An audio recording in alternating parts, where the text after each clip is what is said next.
Good morning, everybody. And I guess for some of you, it's good afternoon and good evening. This is Agro. I'm the founder and CEO of Splinterlands, and it is my absolute pleasure to come back to you again with another Splinterlands Town Hall. The purpose of these things is to bring you as much information on both the company and the community as we're prepared to provide, or what the community wants to share amongst themselves. And so there's a whole bunch that I'm trying to bring live today, and hopefully we'll all have a good experience as we explore the various things that are happening in the Splinterlands. The biggest one to me is really like, let's take a quick retrospective. In the last 2 weeks, we launched Rift Watchers, had a 1 minute and 39-second pre-sale sellout of that. Then we launched Tower Defense Packs, and we had a 12-hour sellout of that.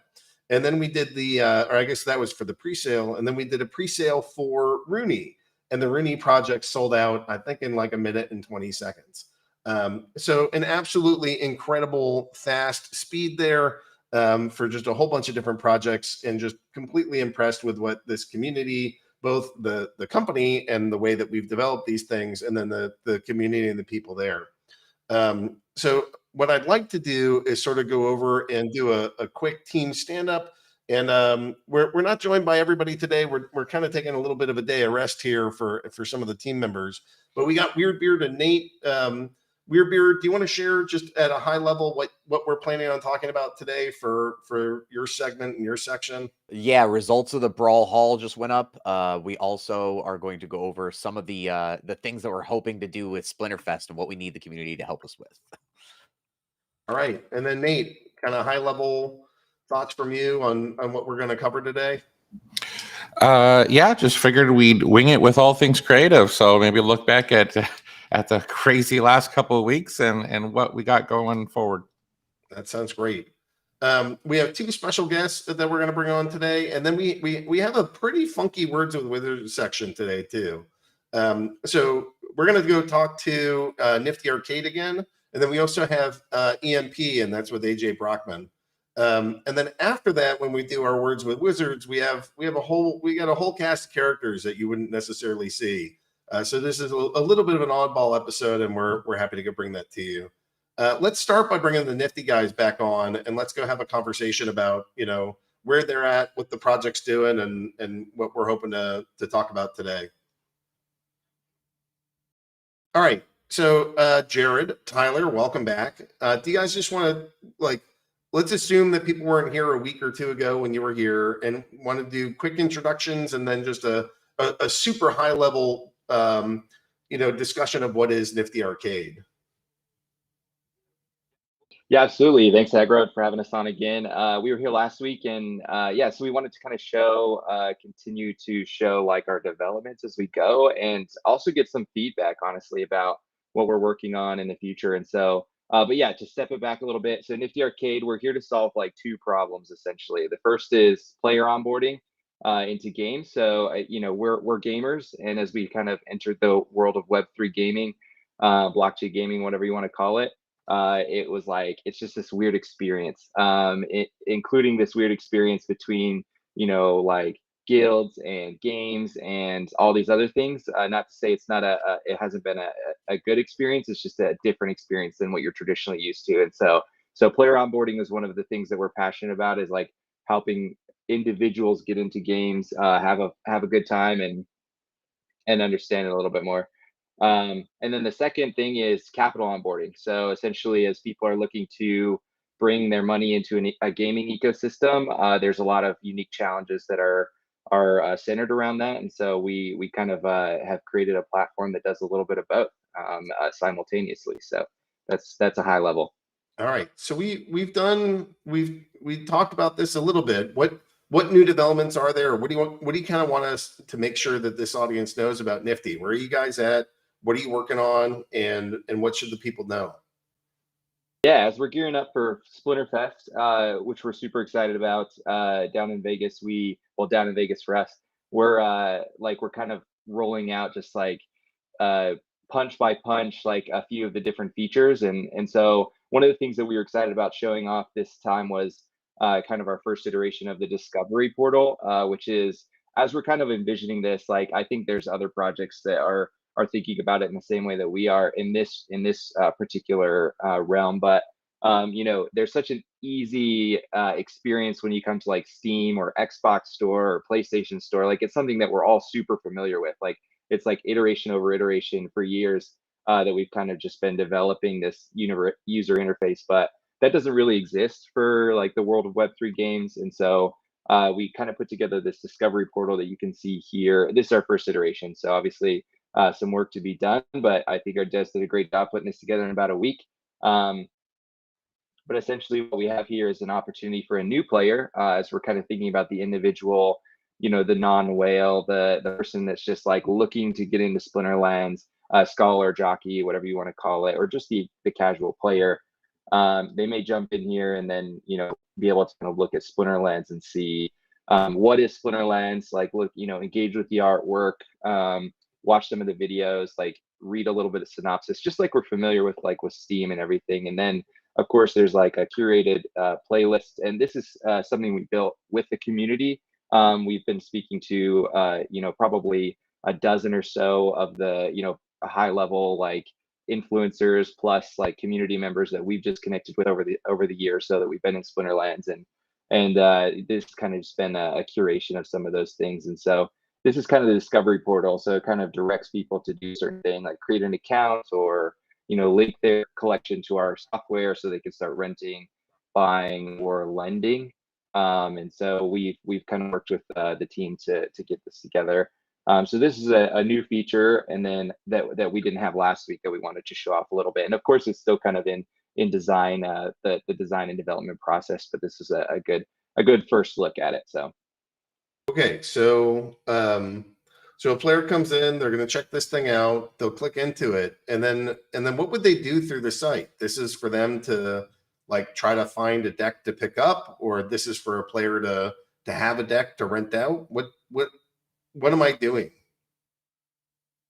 Yeah, so I think that's the question that I asked myself when I first jumped into Splinterlands 2, is like I just needed somebody to tell me what to do. And so that's kind of what this page was supposed to do, is it's supposed to help you kind of like you know, especially once there's more options for games out there, that, you know, that you're going to be reading through games, looking at the artwork, like just like you do in like a discovery process. And then, you know, if I'm compelled by Splinterlands, like, hey, this looks really cool, like I'm into fantasy stuff, I'm into, you know, this kind of game, like trading card games. And so, you know, what this tells me is like, okay, so if I'm new to Splinterlands, like I could create an account, and then if I already have an account, like here's the things I could do on the platform. So so it's just kind of in your face, like, you know, you want to link your account, rent a collection, and then of course it will just direct over here to our features. So of course our first feature being you can link your collections here, and you can see, well, if it loads, you can see all of your collections here for like in aggregate sum total of all of your like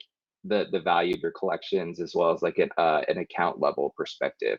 And for some reason it's not loading, but I can show through some of this stuff.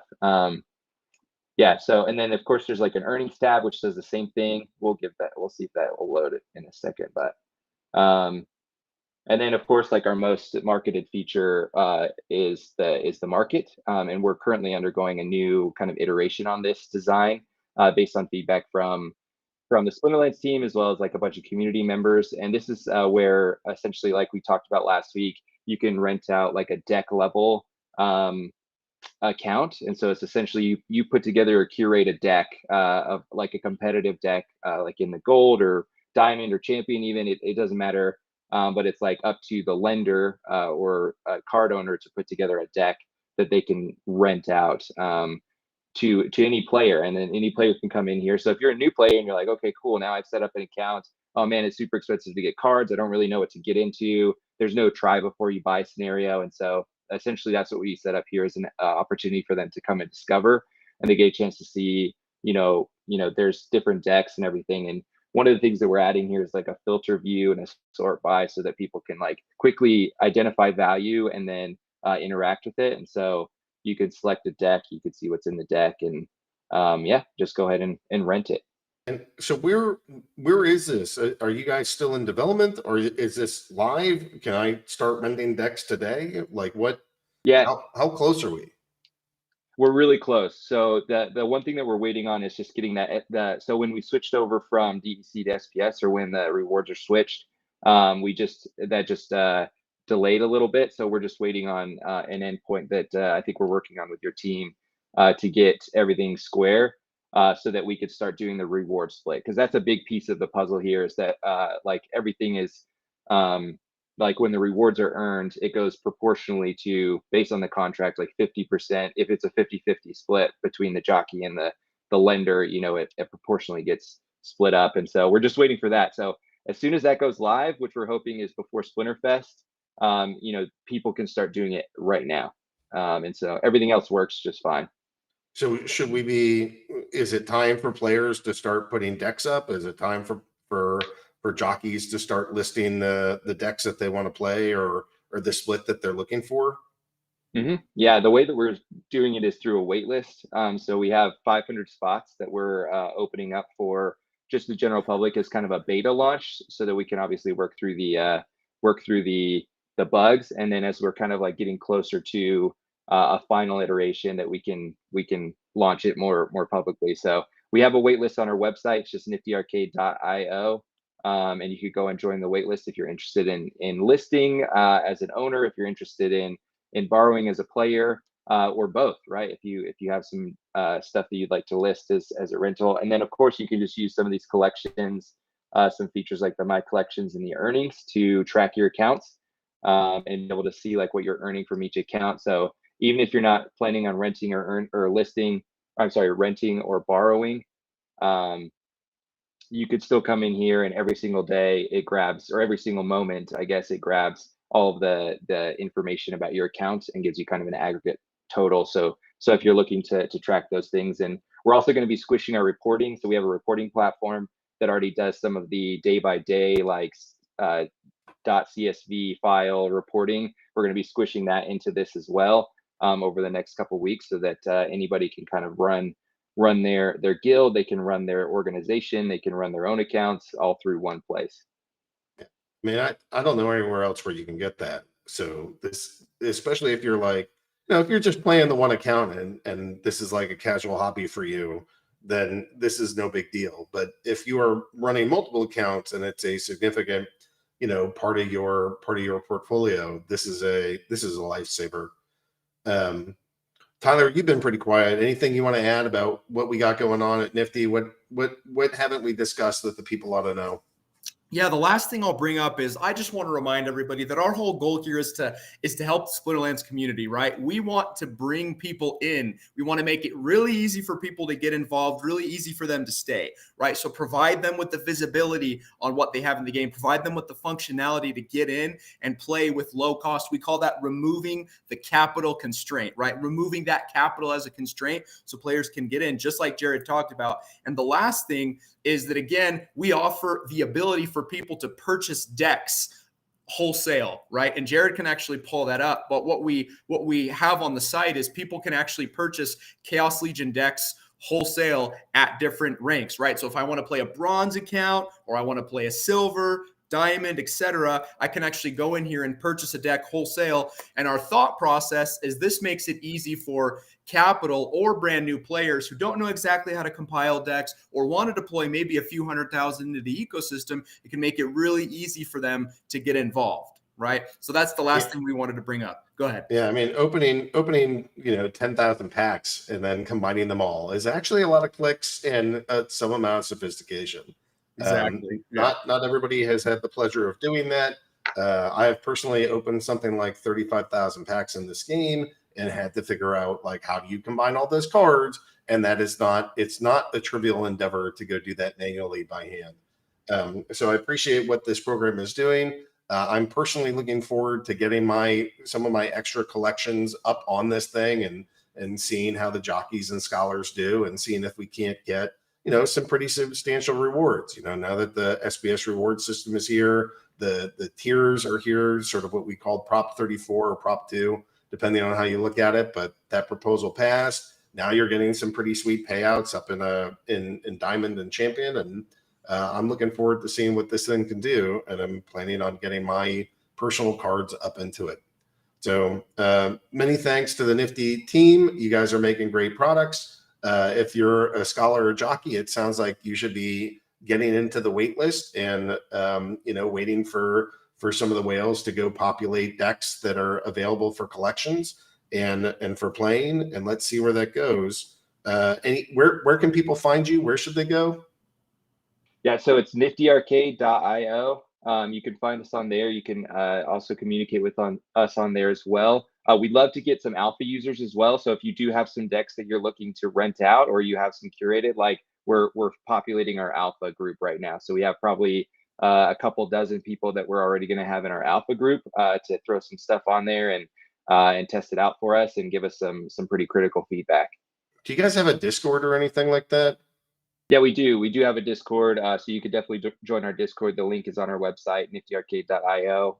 So you can communicate with us in Discord. So we're pretty active in that Discord as well. Yeah, but I'll try to get that into the official links too for the Splinterlands Discord. Okay. So that people can Yeah, find sure. you. I'll send those over. All right. Well, thanks, Nifty. Appreciate you guys being here. Thanks, Agro. That's our first special guest. We have a second special guest. You guys know him. He's AJ. He's working on this thing called EMP. Like, can you help me for a second, AJ? What is EMP, and who are you, and why should people know about both of you, both the product and the person? Absolutely, Aggie. So great to see you, bro. I'm happy to be here. I was on a few weeks ago and introduced this partnership that we have. My name is AJ Brockman. I am a crypto veteran. I actually looked at my account yesterday, and I joined in November of 2018. Splinterlands. I keep saying I've been here for 2 years. I've really been here for 4 years. So Yeah, that made me feel that's that pretty made me feel OG. pretty old, bro. So Yeah. yeah, but yeah, man. So I'm successful outside of crypto and brought all my business acumen into crypto. I'm a professional artist. I did a portrait for President Obama. I've been super involved in the Splinterlands ecosystem. I run a Hive Engine node, so I'm here for the long run. I'm committed, and I want to grow not only crypto but Splinterlands as well as EMP. So EMP is a project I started earlier this year. It's a seniorage protocol, which is a fancy word for inflation. Typically, inflation is associated in a negative connotation, but we have very specific rules about how we inflate our token, EMP, and we have a true closed loop economy that we have built inside of our ecosystem. And all of that is with exposure to Ethereum. So a lot of people, myself included, feel like Ethereum can really be the number one crypto at some point. It's essentially, the digital oil that Web3 runs on. And so, again, that's why we wanted to peg to that token. But we're much more than a seniorage protocol or a tomb fork, is what a lot of people refer to it as, because we built these contracts on top of our platform. And one of those contracts is the detonator, which is the very first version of a way to add locked liquidity to a protocol. Typically, liquidity is like the number one thing in DeFi. The deeper the liquidity of a token, the easier people can get in and out of it, the more whales it attracts.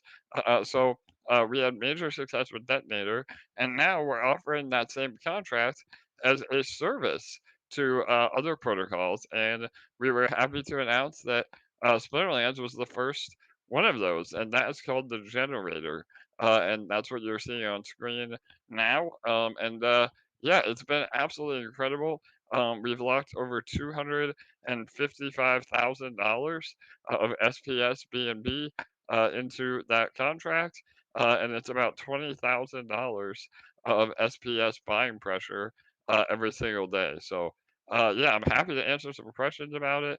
I know some people think that it's like a Ponzi scheme, but we're the farthest from that that you can imagine, because we actually use the LP that we collect, because now Generator is the largest SPS BNB LP holder. We're able to get some of the LP incentives from Splinterlands directly, and then we use that SPS to then rehypothecate or put back into the protocol and the contract itself, so that we don't rely on new users to pay out old users. So you are Okay, giving, there, yeah, go ahead. there's a ton here. Yeah, so Yeah, I sorry, hear brother. hear I Go hear ahead. DeFi, I hear protocol, I hear liquidity. Like that, if you're not deep into this space, that's a fair amount of jargon. So what it 100%. sounds like to me is that this is a way for people to go stake money into a certain contract, and that the contract uses some of the rewards that are part of the BNB and SBS liquidity provision rewards. So it sounds like there's rewards that come out of the SBS white paper, that if you're providing liquidity to help trading, that you can get rewarded for that. And it sounds like this is some sort of protocol that says, hey, we can, you could either stake it directly or you could stake it into this pool. There are some reasons to go stake it into this pool that are related to, some of the original rewards. But overall, this sounds like a DeFi project that's built on Ethereum, that's using the SPS and SPS liquidity as a way to reward users. Is Yeah. that a high level way to think about this? Yes, 100%, Aggie. The only thing is that we are on Binance Smart Chain, so Oh, Binance Smart yeah, Chain. Thank you. yeah, we Sorry. have exposure to ETH through the native token. But yeah, that was a great explanation, and that's my curse, bro. I'm in the DeFi world day in and day out, and sometimes I speak a different language. So it was really good to have you do a breakdown. So And yeah, So I got a question. This I think is the main question. Why would I park money? So if I go and I'm on Binance Smart Chain and I can go work with Pancake Swap over there, and I can directly deposit BNB and SBS into a liquidity pool and directly receive rewards through the Splinterlands interface, and I can do that and just get paid by Splinterlands. But here it seems like I could also park money into this EMP pool, and somehow it's using some of the same rewards, but I'm getting a different kind of payout. Can you explain to me the reasons why I would want to park money in EMP as opposed to just the standard BNB SBS liquidity pool? absolutely, brother. So there's many reasons, but I'll give you some high level reasons. So number one, it adds locked liquidity to SPSBNB. So it's super beneficial for SPS itself, because typically with an LP pair, you can unpair that LP, you break it, and then that's a lot of selling pressure that can be on SPS. So it's super healthy for the protocol, because those LPs are not able to be broken. And again, I mean, we've added about 15% of the overall liquidity in like a week. So it's been super beneficial. And for you as the investor, what would be, or participant rather, because this is a game, it's not an annuity, it's not a certificate of deposit, but it is a DeFi game. And you as the investor actually are able to earn more in the long run by depositing into this than just receiving the SPS rewards from Splinterlands directly. And we're able to do that through many different ways of gamification.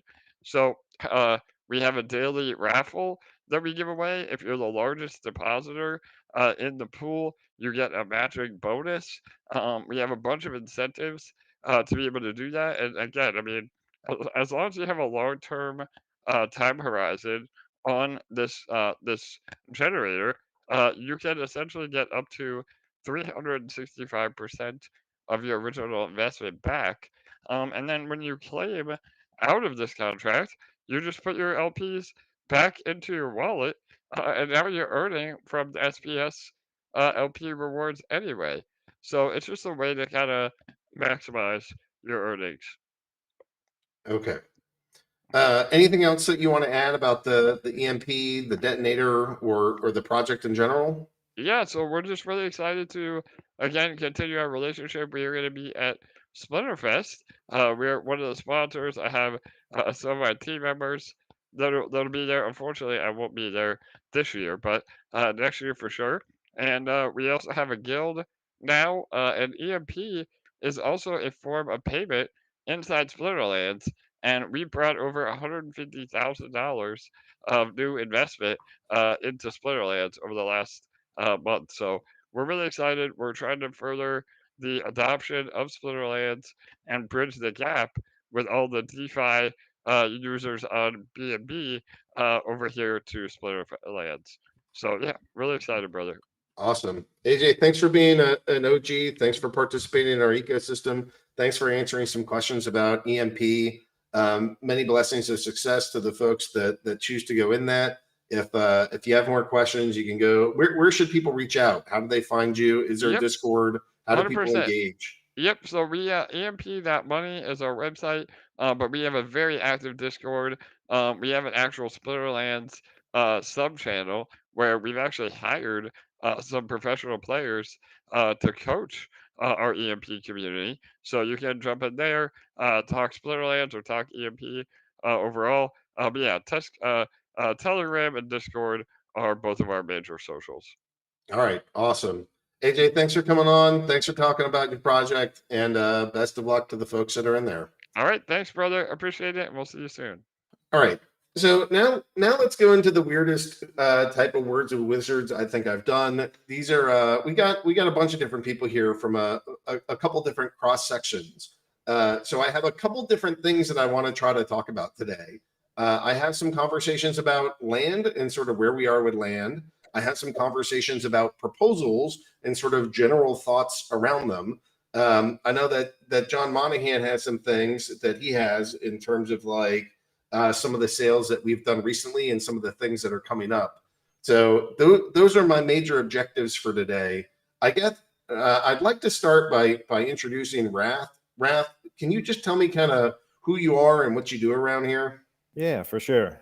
So I'm a product owner here at Splinterlands.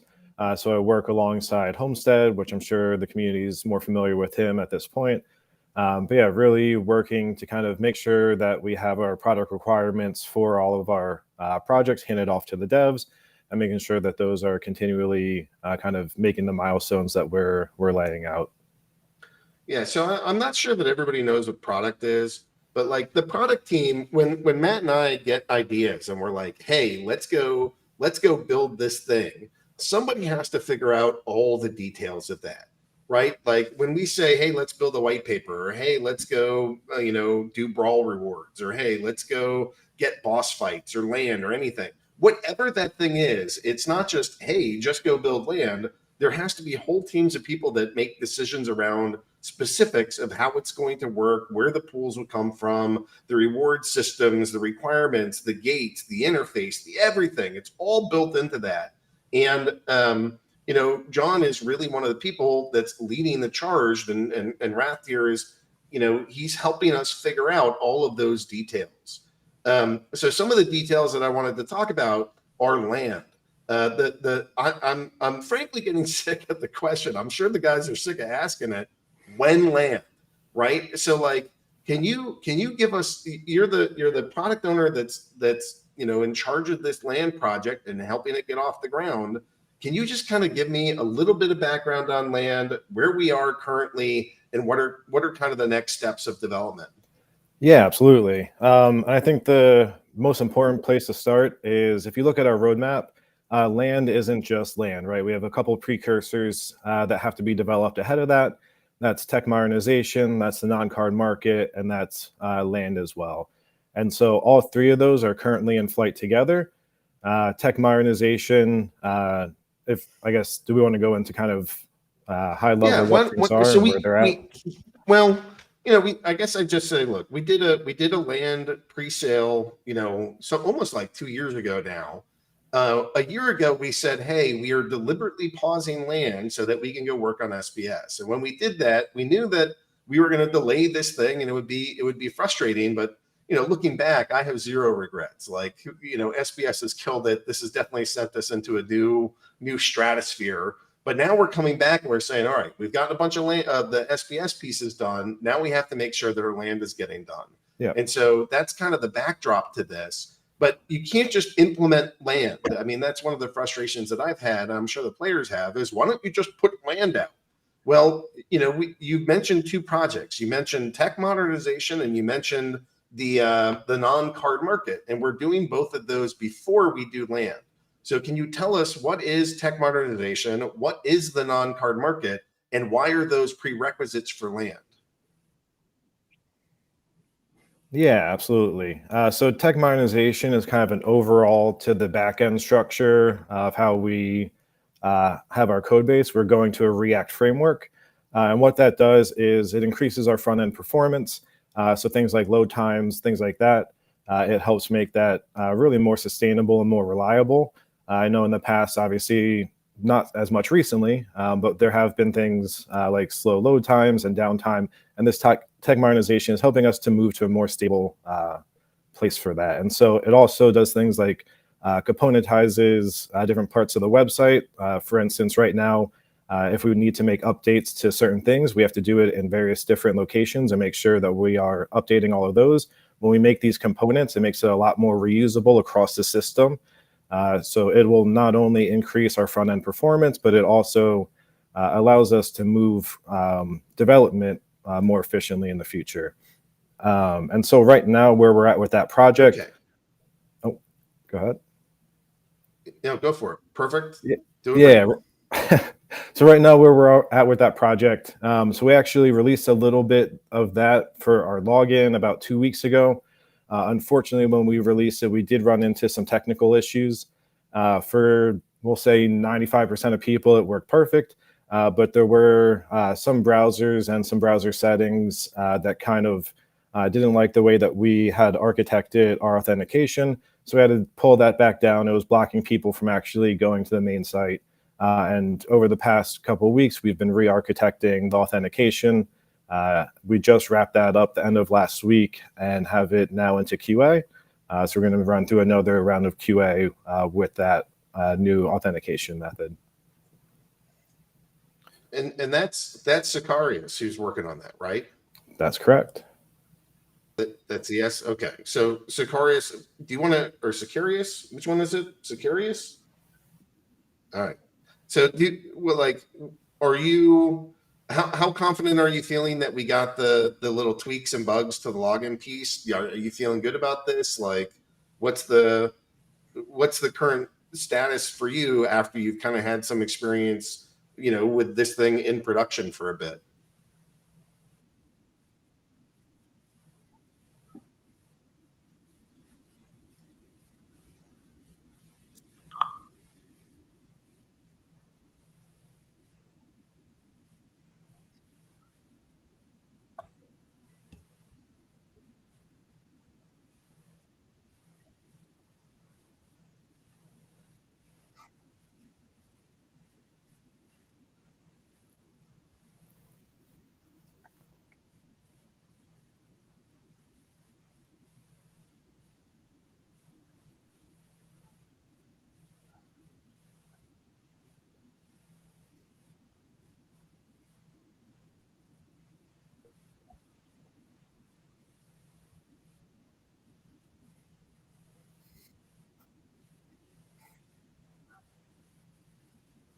Oh, I'm hearing no sound, Ron. Ron, he might not, his sound, no audio anywhere. Do we lose? It sounds like we've still lost full audio. Can you can you check on that? Works again. All right, we can hear Aggie, but it sounds like they just can't hear Sicarius.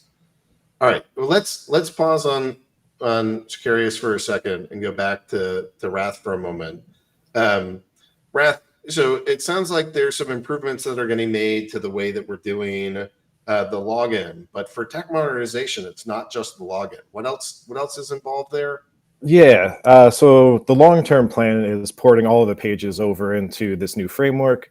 What we have upcoming is what we're calling the user features. So that's kind of everything under the menu bar, which would be your profile, your settings, things like that. So making all of those their own single page applications. right after that will be all of kind of the currency things. So whether that's buy DEC, SPS, and credits, or the SPS management page where, all of your claiming and the proposals happen. So those will be the first two things that we're porting over. Once we get this framework up, then we can kind of take our time porting everything else over, but that's not necessarily needed for land. So once we have this up, we can then shift over to non-card market, get that lined up and pushed out. And that is kind of the steps needed to get to land, is this new framework, which allows us to be a lot more performant, a lot more speedy in our delivery. Non-card market, which is kind of the precursor for trading things within the land ecosystem. Yeah, what's included in the non-card market? Right now I can trade summoners and monsters. What else are we looking to add into this thing? Yeah, so when it first goes live, you'll be able to trade in-game all of your current land tokens. So whether that is plots, tracks, regions, you'll be able to trade, buy and sell packs. You'll be able to buy and sell titles and totems. And so those items, which typically you could trade, but you have to go off-site and transfer assets out of game, find a location to actually trade those, you'll now be able to do that within our online shop. So it provides additional assets into our ecosystem that can stay within the game and trade there, and also sets up the framework to be able to put land assets into the shop as well. All right, so curious, you were working on the login stuff. We put it into production. There were a couple issues that were around Safari. It sounds like that's only part of it, because we have the login, we have the credits, the DEC, the SBS, and that whole SBS page. Are you working on all of those? Like, where do you feel like you're at in development for all the different pieces of tech modernization?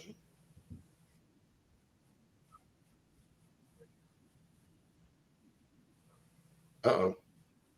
We're not getting his audio again. All right. Well, we're going to have to try again. Okay. So we have this non-card market. We have tech modernization, and then there's the actual piece of thing called land. So that's something that Farpetrad here is working on.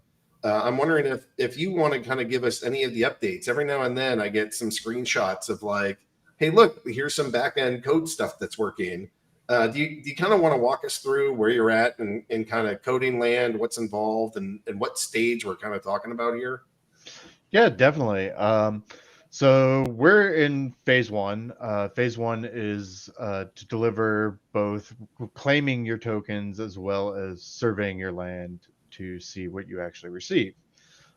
This is a two-step process there, because there's groups that pooled in for regions and tracks, and this way of doing the redeem allows them to blindly distribute those plots or deeds out to their members. All right, so let me make sure I get that. So we have people went and they pre-purchased land. When they purchased that land, they got themselves a claim, right? Mm-hmm. So, but they have to somehow turn that from a land claim into something that's actually going to be like a physical plot, or like a deed to a very specific plot. So it's my understanding that you're working on the back end that would allow me to go send to the server, here is my land claim, please give me a land plot. And it sounds like it's actually going to happen in two steps. One, I'll be able to get kind of an unrevealed land, an unrevealed piece of land, and then I'll be able to reveal it. Have I summarized that correctly? Yeah, that's exactly how it's going to work. So players will do their redeem operation, and they'll receive back their land. They won't know anything about it other than it's on the map. And when they do the second part, which is actually surveying that piece of land, then they'll find out if it's plains or a swamp or whatever type of land it is. They'll get to see what resources are there. They'll get to see if they've uncovered a castle or keep on their land. So they'll get all of that fun stuff in the second part. So we put out like a white paper that described this stuff at a fairly high level.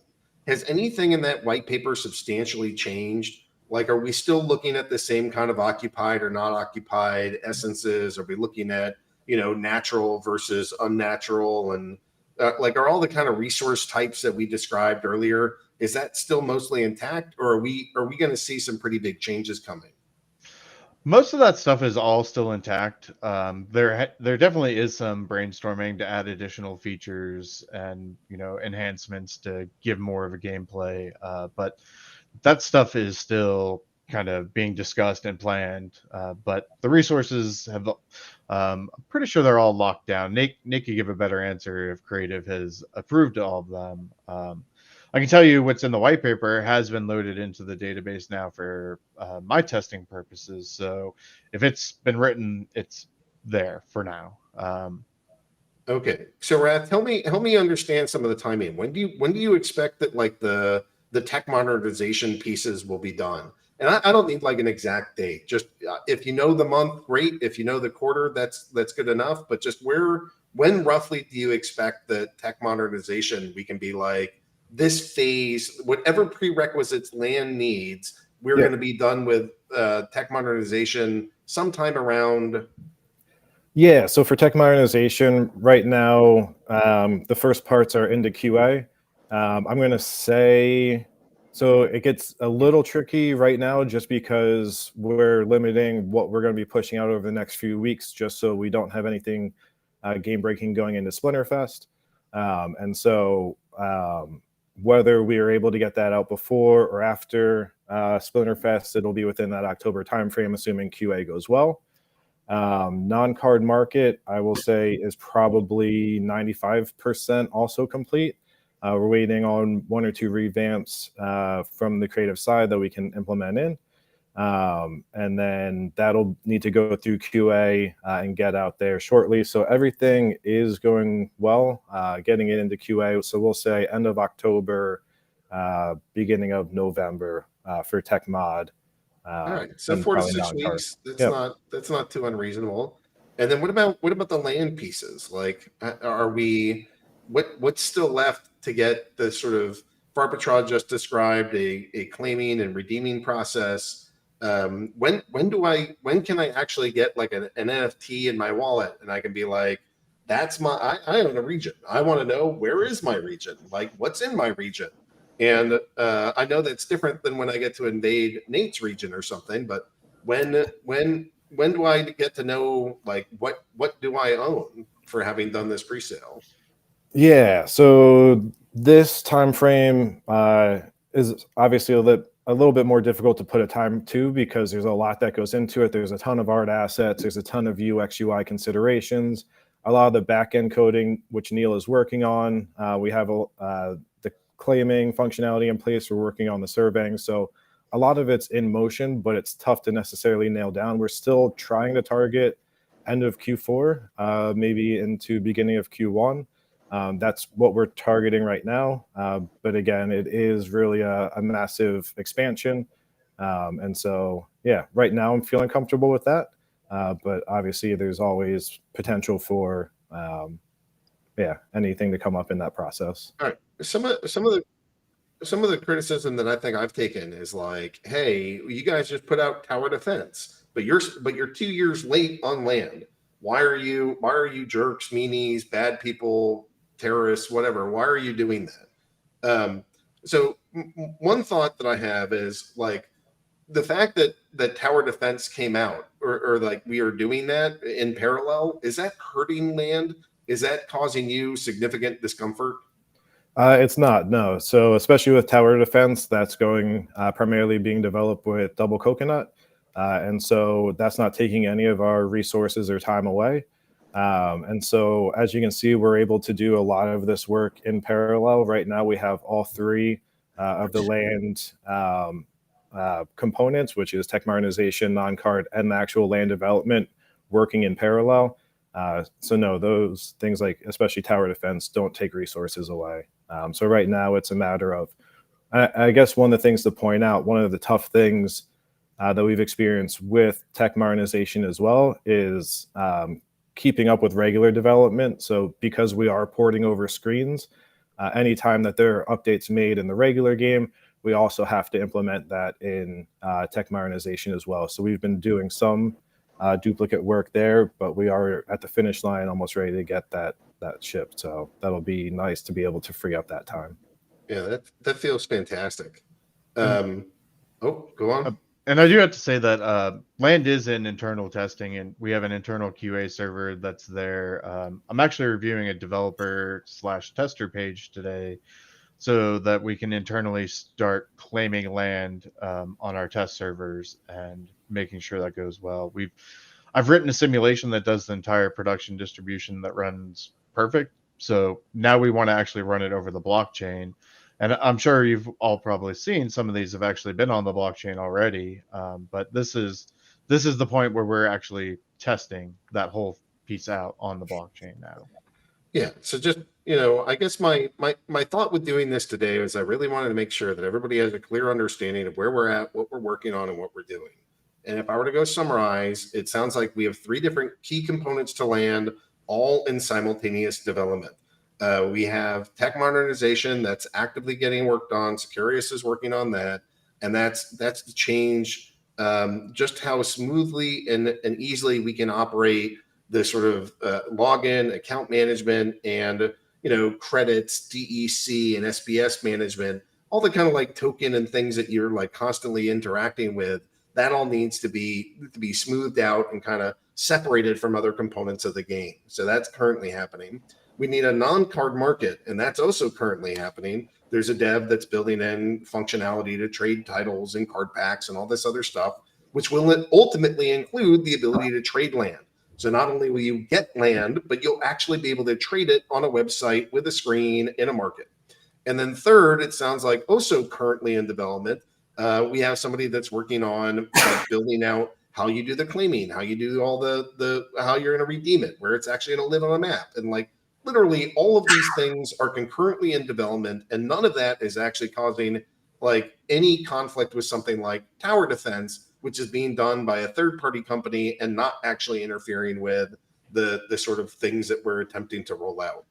So, I really appreciate what you guys are doing. I'm grateful that you were able to come here and kind of explain that to the guys that are always out there asking me when land.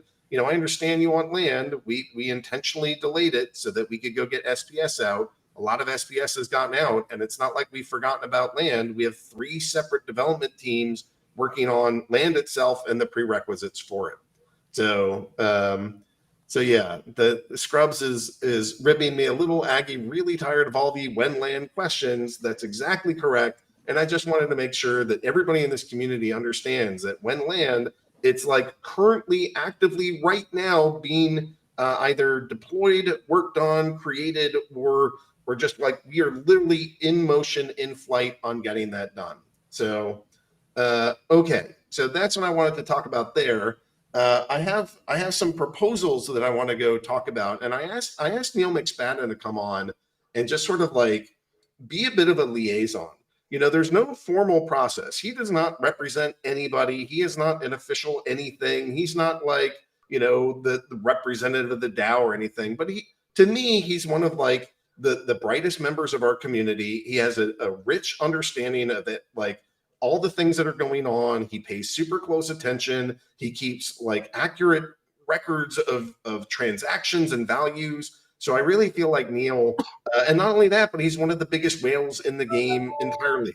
So he's got a huge stake in what happens. He pays super close attention. And I feel like Neal would be somebody good to just not officially represent anything, but just give kind of a one person's like understanding of what's going on with proposals and all that. So Neal, can you say hi real quick? I don't know if I missed anything in an introduction for you. Is there anything else you'd want to share? The only other thing I want to share is, you asked me to come on and talk about the proposals. I am, a big whale. I have been around forever in the Splinterlands ecosystem. And before we discuss anything, I do want to say that, because I'm a big whale in Splinterlands, I own, at least one of everything pretty much. So there's I guess my background bias, for as a Splinterlands player, I'm heavily invested and that's where anything I say will be coming from. And, But I try to be fair. And in full disclosure, we do work with Neal at times. He helps do some of the taxes for Splinterlands. So we hire his business tax Sherpa to go help us. I think I can put that as both an official recommendation and just a reference that I want everything out in the open. He's not like an employee of Splinterlands, but we do employ his services. So, so with that, we introduced this proposal system. So just first off, like high level, what do you think of the proposal system? I think it's great. I mean, so currently, all the proposals have been coming from the Splinterlands team. I know a lot of players, myself included, are looking forward to when players can submit proposals, and I know there's going to be some kind of SPS burning mechanism involved with that. But if you are strongly of the belief that something's going to be positive change, then it'll be worth it to burn whatever that amount is. So overall, huge fan, and we're starting to see the transition from Splinterlands being, totally controlled by Splinterlands, the company, versus a whole decentralized game where Splinterlands, the company, fulfills what the community wants. And how does that transition sound to you? Are we nuts for doing this, or is that cool, or what? I mean, from a crypto guy, from a DeFi perspective, I think it's fantastic. The worry that some people have, there's like in the back of my mind, there's like a little voice goes like, what if the community screws it up? Because I mean, obviously Splinterlands has been around since 2018, and it has stood the test of time in the way that very, very few other projects in the space have, and that's been because of the leadership of you and Yaba primarily. So there's a little bit of worry that people will unbalance the game, and then people will leave, and there's some kind of downward spiral. But on the counter side of that is that I think the people who have invested in the game for so much or so long, or both, will do their best part to counteract that if something happens. Okay, so recently we just had some Rift Watchers. Actually, maybe you want to go through all of them. I don't know what proposals that interest you to talk about, but I mean, the current ones are, I think, the most important. But we can go through what we have, or what we've already done. Just a little bit about, like, we did. I tried to listen to the community. The community got frustrated because not everything worked perfectly in the Rift Watchers presale. Right. And so rather than us say, this is what we're going to do, it was a proposal vote of like, here are some things. 3 of them passed and 1 of them failed. So, for going forward, it looks like if you were in the last block, that you're going to be able to count those towards, there was a pre-sale. It lasted 1 minute and 39 seconds. It ended in a specific block. If your transaction got into that block, it sounds like you will now be able to get pre-sale eligible packs. Those won't like suddenly not be pre-sale eligible. The community voted to put them in. The second piece is that because of the way the interface worked, they didn't preload vouchers as like locked and loaded, and people had to like manually input them. And some people didn't even have the option or screen, or didn't see it, and still submitted transactions. So there was a little bit of a backlash there. I think it was something like 13,000 packs. So I think it was like 500 packs that were in that, like, in the bubble of whether they would be, excluded from being pre-sale or not from Proposal 1. Proposal 2 is a little bit larger. It was something like 13,000 packs. And now Proposal 3 is a refund where, like, the goal was to make sure that if you submitted, there wasn't like a break in between the pre-sale and the general sale. So you might have actually gone and purchase packs in good faith that you were buying the pre-sale packs, only to find out you were buying the general sale packs. So now the DAO has authority to go issue refunds in the case that people want that. And then there was a fourth option where Splinterlands would be the one doing the refund, but that got voted down by the stakeholders. Anything that you'd like to add at a high level of how that pre-sale worked, and then how the process of trying to find remedy for the purchasers worked? Yeah, so I think there were problems, and I think it was great that the proposal system was used to address those problems. So as a overall thing, it was a good approach. Originally, I think Agrid, you had put out the post that you had all these different options for remedies, And then Clay brought up a point that, instead of putting this all into one proposal, we should split these out into different things because they're not necessarily tied together. And then, we went ahead with that system, which I think, for the time being is working well. One proposal, one issue has been great. We'll have to keep an eye on that over time to make sure that it doesn't get crazy, because there's a attention atrophy kind of issue. If we end up with 13,000 proposals, nobody's going to look through all of them. So we need to have some sort of balance there. So far, it's okay. On the first proposal, I don't think anybody could see this as anything other than fair. The blockchain produces a block every 3 seconds, and there's no real way to delineate, from a user perspective or from a processing perspective, like who in that block came first. And if you are submitting a transaction, there's no way to know you're not in the qualifying area. So I think it's perfectly fair, and the community agreed, 85%, that one was fair. Proposal 2, a little bit more controversial, passed with 73% of the vote, and I think that one was reasonable too. Proposal 3, excuse me, still have the coops. Proposal 3 was a new option that was proposed after, or was developed after, your initial list there. And so this was, instead of getting a refund where Splinterlands buys out your position, this was the DAO just doing a full refund. We're going to undo the transaction. We're going to burn the packs, get your SPS back, get your vouchers back even, which I was kind of surprised at. And then we just, shake our hands and walk away.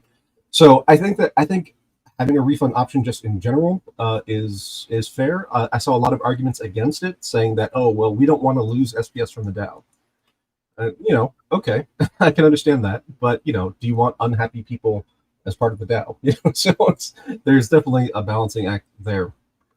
And yeah, I put that in. If somebody wants to spend money, they want some assurance that things won't change on them after the fact.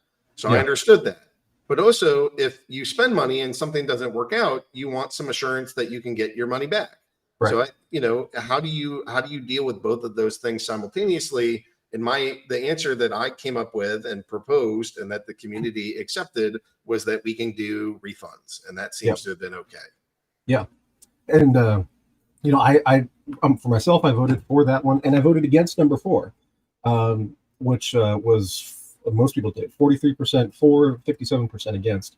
To me, before the refund from the DAO was thought of, I thought proposal 4 was a good way to go. But having the refund from the DAO, I think, makes Splinterlands buying out your position obsolete. So, and most of the community agree with me that they were redundant, I guess. So that one ended up being voted down, and I think we're in a good place. If you submitted in a way that you had no way of knowing that you weren't going to get the thing that you thought, then you can get a refund. It's kind of the summary of how everything worked out, which I think is fine. So that your outcome matches your expectations, which is a good position to be in. So Chance the Guy is saying in chat, the caveat is that 2 of the 4 proposals only passed because of official team votes. So what do you? What's that? Well, that's what I'm going to ask. Do you think it's appropriate? I got a lot of SPS, and I got a lot of SPS in different accounts. Should I be excluded from this? Should I participate in this? Should I? Matt was trying to suggest to me, and I said, okay, I will acknowledge this position and try to maintain it, but I'm not guaranteeing it. That, like, okay, I could go vote with the Aggroed account so people can see my name and see how I'm voting and put some amount in. But he was cautioning me against spending or voting with the bulk of my SPS. So it's not just a question for me, but it's a question for whales in general. It's a question for employees of this company or contractors.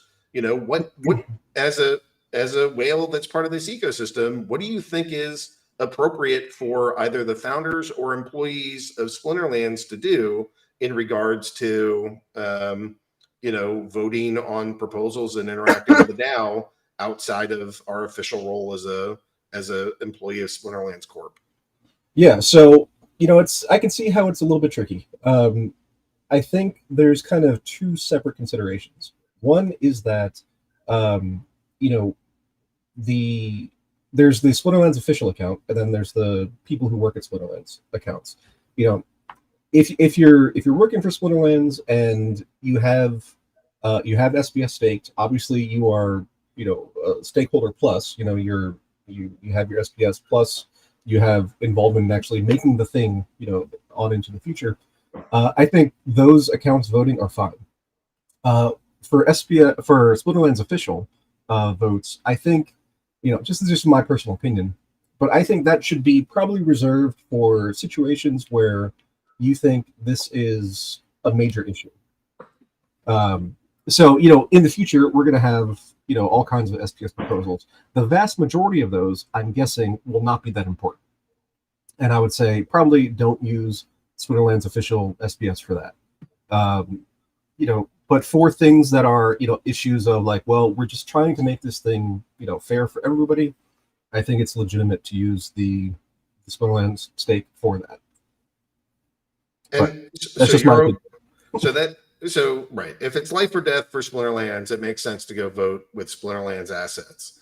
But what about me as a person or employees? Do you think it's fair that employees that either purchased or earned their stuff the same way that's as everybody else in this community? Is it fair for them to vote, or do you think that that's off, or is that unfair or unscrupulous or something? I don't think that's unfair, and I think it's important to remember that the SPS that was slated for the Splinterlands team distribution is no longer being, or never was, and is no longer being distributed to the team. That's going to tower defense and then whatever else we come up with in the future.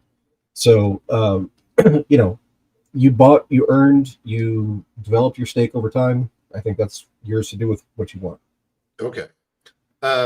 Thank you for all of those perspectives. Let's get to the ones that are the task at hand. So we have the two right now are, should we reward SPS landholders with SPS that was listed in the white paper starting now prior to when the game is live? And two, we recently moved team SPS to tower defense. Should we start tower defense now or later? Yeah, so both of these things are just questions of timing. So it's not that will land get SPS. It's not a question of will tower defense get SPS. It's just, do we start it now or do we start it later? So in the long run, it makes no difference. In the short run, and again, this is one of the things, I own both of these things, significant chunks of both. So, sooner is better. So for land, I think sooner is better for two reasons. One is it incentivizes, the people to buy and hold land. And two, land pre-sale was 2 years ago. I mean, it was November of 2020. So, it's been a while and we've been waiting. And I know when land, and, you went over all that earlier. So, kickstarting that now, I think is, it's already late. So I feel like it's more okay. So yeah, I voted for that one. So for tower defense, again, we voted earlier that, it's going to get 1 million SPS per month. And so the question is, do we start that now or do we start that, whenever tower defense actually goes live?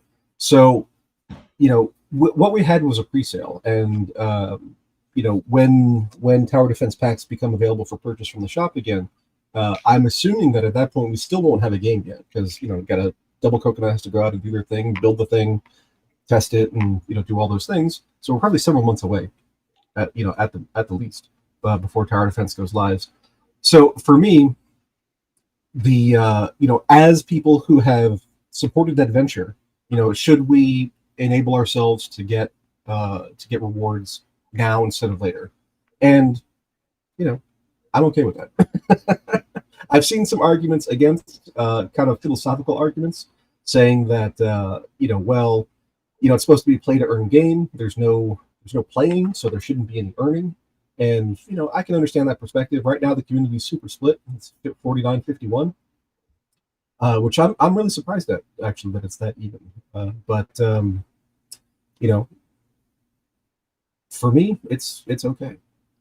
Yeah. So I think it's easy to say yes to land and yes to land of like, these guys have been holding on to this thing for 2 years. And it's still like 3 months away before we just get the claims going. So I think getting something started there is a pretty easy yes. My answer for why we should do that for tower defense is actually like an entirely separate discussion that revolves more around like DEC and mechanisms built within to SBS around that. I'm wondering if you could take your accountant brain and sort of tell this community why you think it might be beneficial to the community that tower defense packs are incentivized. Yeah. So if we talk best case scenario, so let's say the SBS rewards start, people realize that, well, if I buy one tower defense pack for $5 worth of DEC, which is really like $350-ish at the moment, then I start getting a stream of SPS. That's an it's an incentive to buy more tower defense to use up more DEC. As more DEC is used up, then the supply shrinks. The price, should rise. And once we hit that magic par value of 1,000 Splintoshis, then the SPS burn kicks in.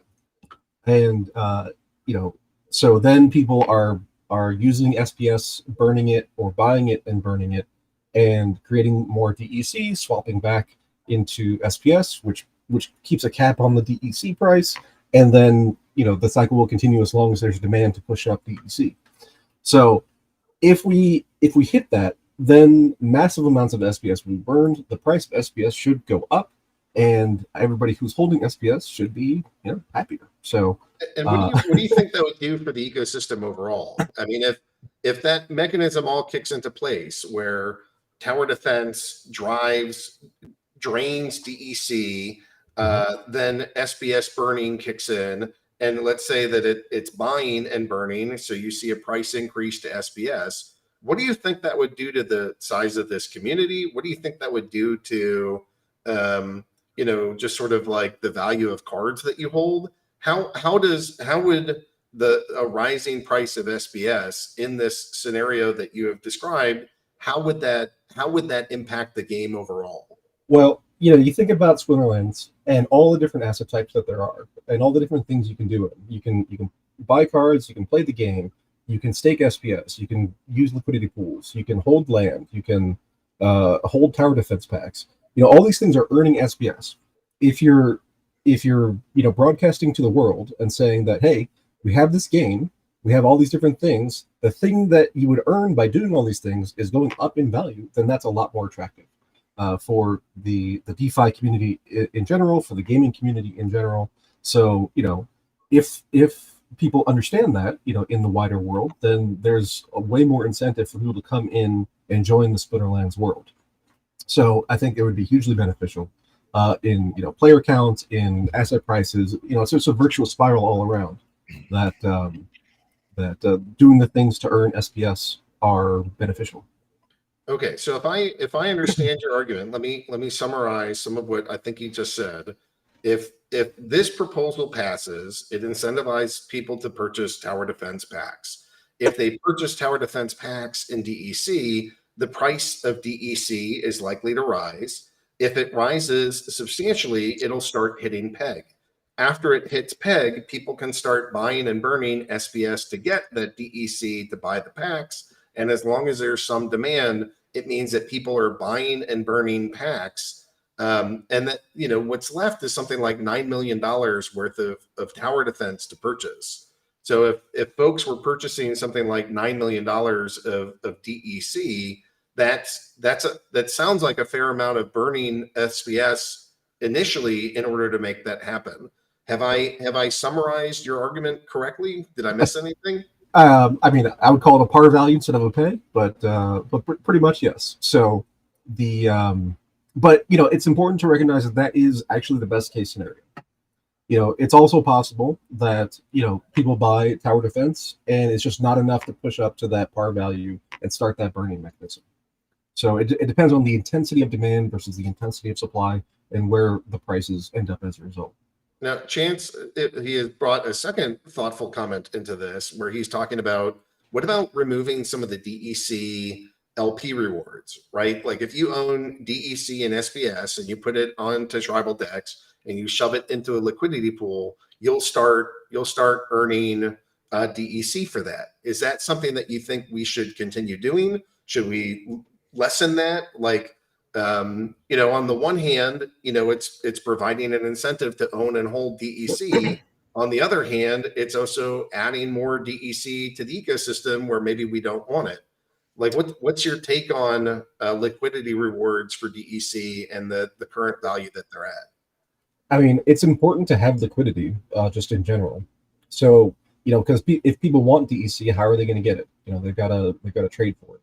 So if you don't incentivize the liquidity pools, then it's very difficult to provide deep enough liquidity for sizable trades to happen. We have the old bid-ask market. It is there.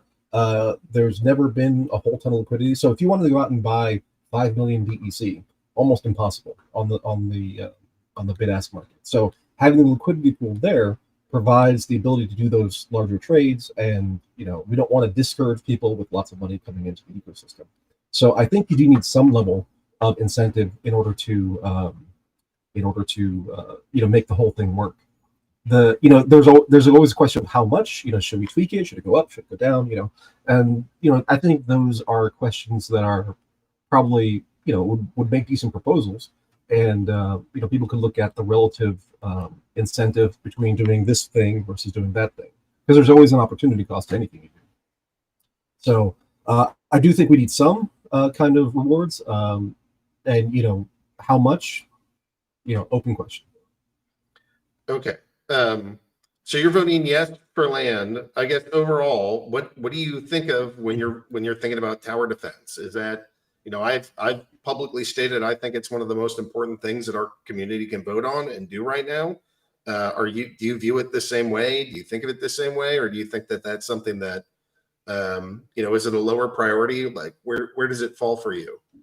I have a much longer term perspective, so it's not as critical for me, because we're going to get the game whenever we get it.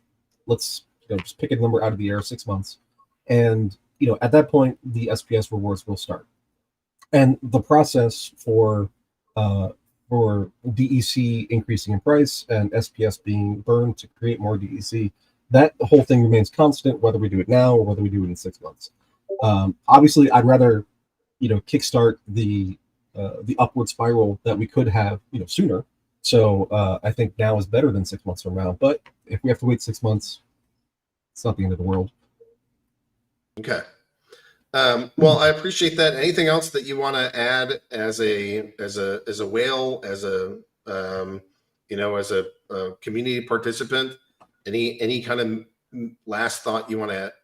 Yeah, I mean, not restricted to proposals, but just in general, I think all the moves that have been made recently, like Prop 34 going into effect, and I like to say a lot of times nobody's ever happy. So Prop 34 went into effect. That segregated the SPS battle rewards by league, and then all the chat over the last 5 days has all been people complaining in one way or another about how now more rewards are going to higher leagues, and before people were complaining about so many rewards going to lower leagues. So it's just a great case of nobody's ever happy. But I do think we're moving in the right direction. We do want to incentivize people playing at the highest levels. That's been an issue forever. And we can see in the rental markets and in the sale markets that things are starting to shift. People are starting to rent more higher level cards. People are starting to buy cards that perform more at higher levels compared to lower levels. So I think we are just as a group, we're all headed in the right direction, and I think things are looking good. Well, that's good to hear. It's on my brain to try to help get more forums going. So I know that we have a public channel, and I see that people talk about it in general, and I see that people talk about it in Mavericks. I asked WeirdBeard not too long ago if he would like to go host kind of like some open forum, some Brawlhalla like discussions, but for anything that's proposal related. and less of the company is dictating this to you, and more of a, hey, look, we built the platform. People come to us and they're happy to talk on our platform. Let's go give you guys a stage where you can basically get up on your soapbox, talk about how you feel about a proposal, and interact with each other. So I hope to see more of that happen. I hope to include you and other whales that are part of this game and just see what you guys are thinking. I don't know that the town hall format is the best place for that, but going forward, I hope to create a community forum where you guys just have a set time and a place where you guys can set whatever agenda you have and talk about the projects that are out there. And I think that WeirdBeard would be the right person to coordinate that. And I think that could be a very healthy and lively discussion, which should help making. We want to get proposals that are make sense and that the community wants. So let's make sure that we can get that out there. Well, Neal, thank you very much. I appreciate your thoughts here. Thanks for kind of chiming in on all this and helping guide us in how we're doing this. John, you're here and you've been very patiently waiting. You want to talk to me a little bit about what's on your brain for today? Yeah. Thanks for having me on stage today. I appreciate it. Figured it's high time to give the community a little bit of an update on the sales front.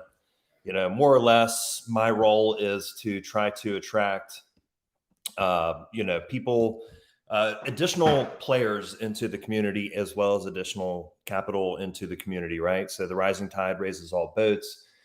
Certainly it's beneficial for the community if the community continues to grow and more players are coming in, playing the game, buying the products, participating in all the DeFi aspects and everything that we've been talking about. So we've had some good movement on that front, even in the bear market here recently, which is good. But really is all of these different product launches are really giving us some new ways and new tools to do it. So the specific one that I think is pretty interesting is the new extended hand out to other Web3 communities. So many of these other communities are more Ethereum-based communities, and the new Rooney project is going to give us a wonderful way for us to go out and try to talk with those communities and let them know about us. And through that process, it's also occurring to me that as big as Splinterlands is, as big as the community is, we're still a relative unknown in a lot of other corners of Web3. So I think Rooney gives us really a nice way to change that and start to get our narrative out there a little bit. So in that vein, we've been working with Crypto Monks and a variety of other groups to try to get introductions into other communities and basically just get AMAs set up and going. I have some whitelist spots that I can use for promotional purposes, raffle off to those who attend the AMAs, and certainly to help get them set up as well. So I'm hoping to get some help from the community to maybe set more of those up. My guess is many of you have friends and in other communities, you're part of other communities. And certainly Rooney gives us this way to get a direct connection into the other communities as well. But I did set up a short little deck here, just 5 slides. I just pumped it into the town hall chat on Discord. So feel free to have a look at that and use that if you have others who you think might be interested, or other communities who you think might be interested in trying to come into Splinterlands ecosystem. Among the other things that we're working on, some bulk purchase incentives for tower defense. I know that should ultimately be very helpful in a variety of ways for us as well. And other incentives that we can have for other products that are going to be coming out in the future, whether it's the Genesis League soccer game coming up, additional Splinterlands editions, card editions, and things like that too. So yeah, just reaching out to the community here and trying to find out, are there other communities that you guys are already connected with, and maybe you can play a role in helping us to bring some of those other communities into Splinterlands with us. Yeah, that's one of the things. We all go to the same moon, guys. So if you're connected with some of these other communities, we need your help. We need to go find them. We need to go find them and sell them, in my best Liam Neeson impersonation. I will find you, and I will sell you a Bruni. This is what's happening, people. So help us out if you got, Discord groups and Telegram groups and, just huge connections of people, or even small connections of people. We're asking the community to help interact with us so that we can find additional groups to, hawk our Rooney to. And ultimately, I know that you probably want to buy your Rooney first before you see us hawk it to a million other people. But, we got to get the hawking going now. So, if there's communities and folks that you think we ought to interact with, please reach out to 16-bit and let's go break into more communities and get more of these different pockets of Web3 to know who we are. Thanks, Sean. Absolutely. And my contact info is on that slide deck. I'll share it again in the chat. One other quick note, Rift Watcher packs openable tomorrow. The plan is around 2 p.m. Eastern Standard Time. So just wanted to squeeze that in too. Yeah, right. Yeah. We should have I'm going to be flying at the time, but we should see if we can't get some people to hang out on the main stage and just open packs with each other and just see how we're doing and what we get. So maybe we can get a live event happening there. I'm running late. Let's go hop over to Brawlhalla real quick. So hopefully WeirdBeard can go kind of update us. Where's the community on brawls and guilds and tournaments and all that? Where are we at? Dog, there's so much. All right. Are you ready for this list? Let's start with the list. Oh, actually, first, just because it's piggybacking off of this, if people do want to hear a DAO haul, I don't know, I'm just going to put haul after everything. Make sure you leave comments. Public feedback is the easiest way to say whether or not this is something that we want to do, or if you even want to have me do it. Some people may say that they don't want WeirdBeard, which hurts my feelings, but I understand. So, what do you want? Who do you want hosting it? How do we want to do it? It's great to get feedback on that. All right, so let's start. First, on Saturday, we announced our tournament partners application. This is to allow people to be able to create tournaments without paying that tournament creation fee. You should apply now, please. Partners are going to be selected by the end of October. All currently whitelisted partners must reapply. Since we're going to be expanding the whitelist and the capabilities for people to make these tournaments, we have to essentially clear everybody out and redo it again. Only because we're setting some rules with it just to make sure that because the way that the process currently is that once people get whitelisted, they essentially have like granted access for the rest of their life. And that just doesn't allow us to really make sure that people are still active or that they are creating tournaments, and we have to be able to create or keep tabs on that. Number one. Number two, we are currently looking at possibly allowing people access to the QA server in order to practice with the Rift Watcher cards if you are coming to Splinterfest to work in the if you want to practice with those Rift Watcher cards ahead of time. If that's something you're interested in, you can leave a comment in either the Splinterfest or the tournaments channel on Discord. Brawl Hall, a couple of quick takeaways. People had votes. We had like around 100 people listening, which is pretty good for just hanging out with me and not able to like get Nate on for eye candy or you, Aggie. So the Scarred Hand tournaments are going to be changing to Chaos Legion and Rift Watchers. Novice tournaments go from Untamed and Chaos Legion to Rift Watchers and Chaos Legion. And Chaos only Brawl Frays are changing to Chaos Legion and Rift Watchers. And this is all happening after a delay. After the release. That way people are able to get cards and it's not like the day that it happens and it's released. People are having to fight against a bunch of those Rift Watcher cards in those specific tournaments and brawls. Next, something else that was revealed in the Brawl Hall that I've not talked about on the main town hall here is prizing for the Coliseum of Chaos, our tournament that's happening at Splinterfest. I have just put it in the chat. Gold League winner is winning 10 plots of land. Second place, 3 plots of land. Third place, 2 plots of land. Fourth place, 1 plot of land. The Champion League winner wins 15 plots of land. Second place, 3 plots. Third place, 2. Fourth place, 1 plot of land. And an MVP who doesn't even have to win the tournament, voted on by you, the crowd, and people watching at home, 5 plots of land itself. It's very exciting. We're also going to have land plots that we're giving away for contests that are happening at Splinterfest. If you still don't have your tickets, please pick up a Splinterfest ticket right now. When you buy that Splinterfest ticket, you get automatic access into both of those tournaments that are ghost card tournaments happening at Splinterfest. I see a comment. Where do you apply for whitelisting for tournaments? We posted the link in the official announcements on Saturday. No participation prize. I'm sorry. And so if you want to apply, a really quick link right up there. Another quick note, the Alley Coin tournament is happening again tomorrow. This one is a beginner level one. If you want to be able to join, you have to get a password from their Discord. Here's the link to the Discord and a link to the tournament itself.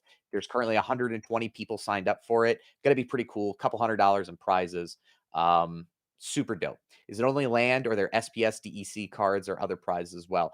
There's land for sure. There's other prizes. I cannot announce them or say what's going on with them. And to quickly wrap it up, I will tell you, I will do anything for you to come and watch this tournament that we're having at Splinterfest. It is massive. It is so important that we get a huge viewership turnout for it. I'm looking to join any and all content creators in the next 2 weeks to promote Splinterfest and these tournaments. If you want to do an interview, if you want me to come on and talk about why I love tournaments so much, if you just want to come on and make fun of my beard, I will do it, just because we're here to promote Coliseum of Chaos happening at Splinterfest.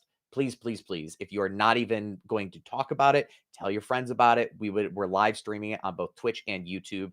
It is vitally important that we really have a large, strong viewership for this, because this is what we take to really grow not only the esports side, but doing large in-person tournaments like this. We've attached some really cool sponsors, some different companies like HyperX themselves and Endemic Gaming companies that are keeping an eye on this and want to be involved. They're going to be looking at not only participation numbers, but also those viewership numbers that we get on social channels. So again, literally anything I will do for you if you come and watch our tournaments that are happening on October 9th, starting at 12 o'clock. Not Central, Mountain Standard Time is when Vegas is on. So thank you. That's everything for Tournaments and Brawls. Oh, that was tight and compact. Thank you Tight. so much. Tight and bright. Keep it to 5. Yeah, you did great. All right, let's go. I know that we're running out of time, and I haven't even answered a single question yet. But let's go get Nate on real quick. Let's go do our creative brief with Nate. And Nate, we don't have a lot of time, and I don't think we get a lot of eye candy this time. Maybe you can just tell us what are the highest priorities that you're working on over at the creative department right now? Yeah, definitely. We're not much time to recuperate in between all these projects. So Rift Watchers, Rooney Whitelist, everything that's going on, it's like we're just full steam ahead. And then we got Splinterfest coming.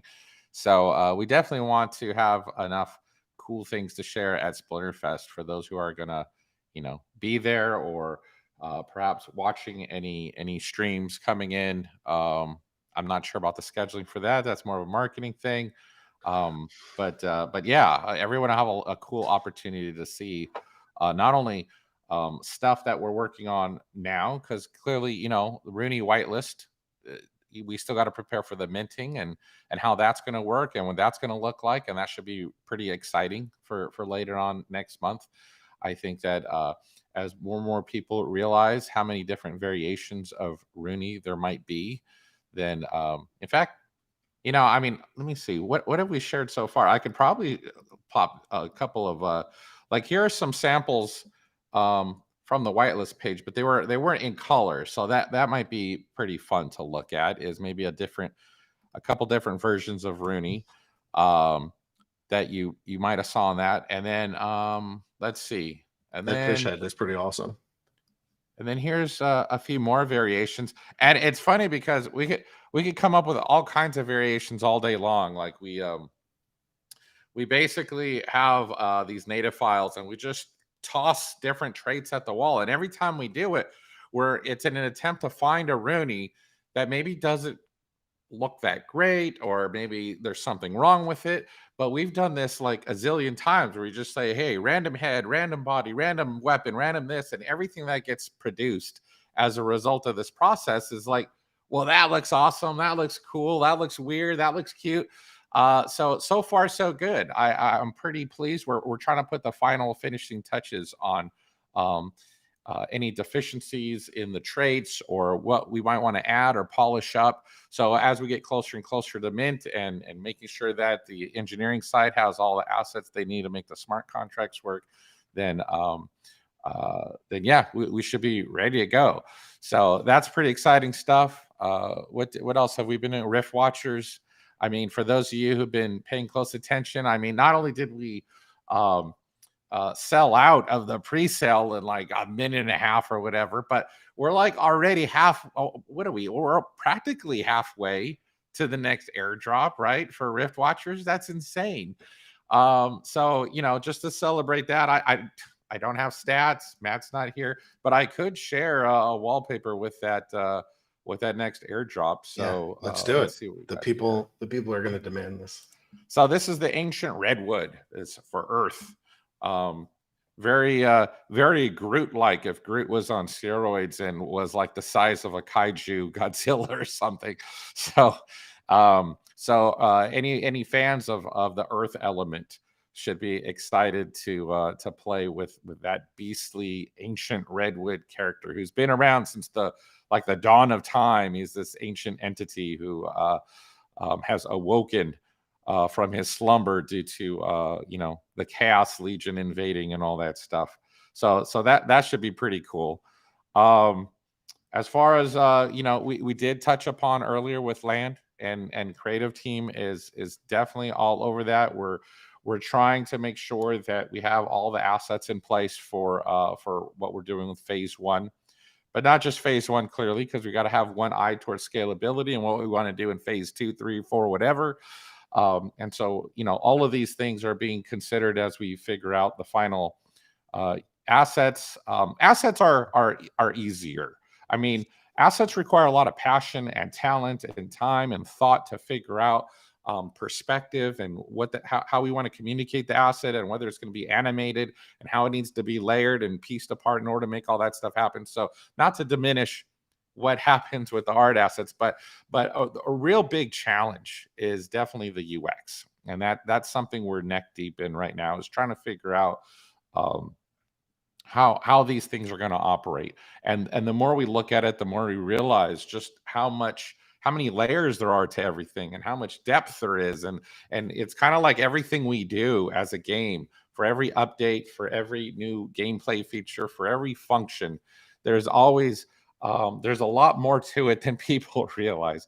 And so when we look at the UX and trying to figure out how do we make this as intuitive as possible, even though it's just, hey, I want to turn in my claim token for for coordinates on a map, and then how do I take that and then survey it so that I can get all the information I need and then apply that to the marketplace, and how does that affect all the different tokenomics of everything? How does that affect how players make informed decisions on what they want to do? Do they want to keep the plot? What kind of, do they want to sell the plot? Do they want to trade for something else? Do they want to be somewhere else on the map?